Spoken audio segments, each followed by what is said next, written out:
Hey guys, it's me Vicky. I'm back with another recipe video. Today we're going to be making these delicious fudge brownies. If you want to see how I made these, please keep on watching.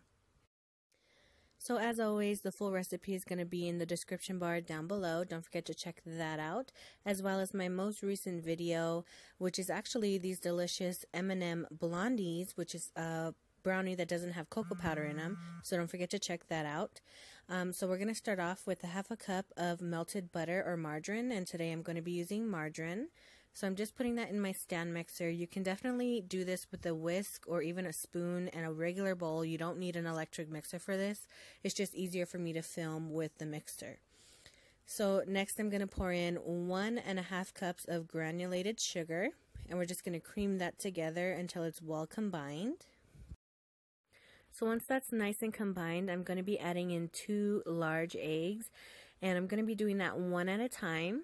And these are actually jumbo large eggs, so if you're using something smaller like a medium-sized egg, you want to use one more. So you want to put 3 instead of 2. I'm just going to let that combine on low speed. And then to this, lastly, I'm going to be adding 1.5 teaspoons of pure vanilla extract. And I'm just going to let this go on low speed. And while this is mixing, I'm going to go ahead and get our dry ingredients started. So I have here 3/4 of a cup plus 2 teaspoons of flour. To this, I'm going to add 1/2 teaspoon of salt, 1/4 teaspoon of baking powder, and 1/8 teaspoon of baking soda. And then I'm going to be adding some cocoa powder. This is 100% cacao, natural unsweetened cocoa powder by Hershey's. And this is about 1/3 cup. You can add more or less depending on your taste. And I'm just going to go ahead and whisk this together for about 2 minutes, and I'm whisking this instead of sifting it. You can definitely sift it if you want, but I find that if I whisk it for a couple of minutes, it becomes light and fluffy and there's no lumps.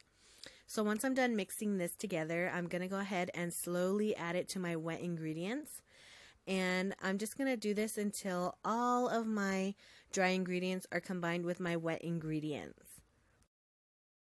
And once you start seeing the chocolate mix in with our butter mixture, just continue to add more and more until you're all done with your dry ingredients.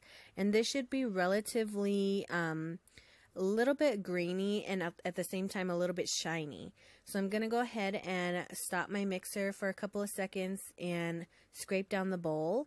And then I'm going to put it on full blast for just a couple of seconds, just until I see it become really, really shiny and smooth. Don't forget to follow me on Facebook and Instagram. All of those links are going to be in the description bar down below. So moving right along to our chocolate, I did decide to add some of Hershey's chocolate inside.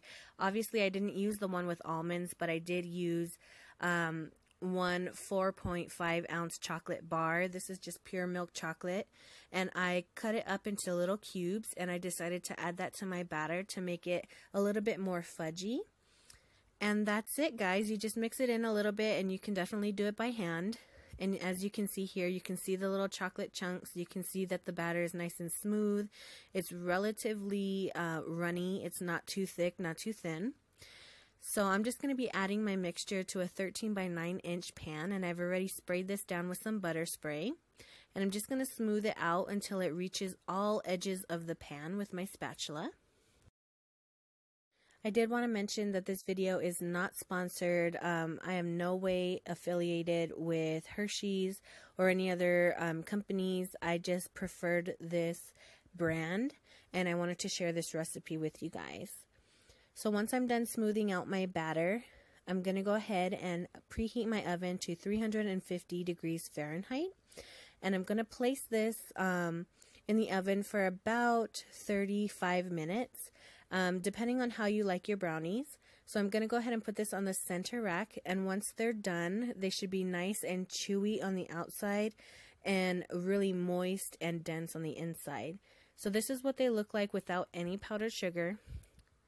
And of course, I needed to add some for myself, so I put 1 tablespoon of powdered sugar into a sifter, and that's what you see me doing here, just sprinkling it on top of the brownies.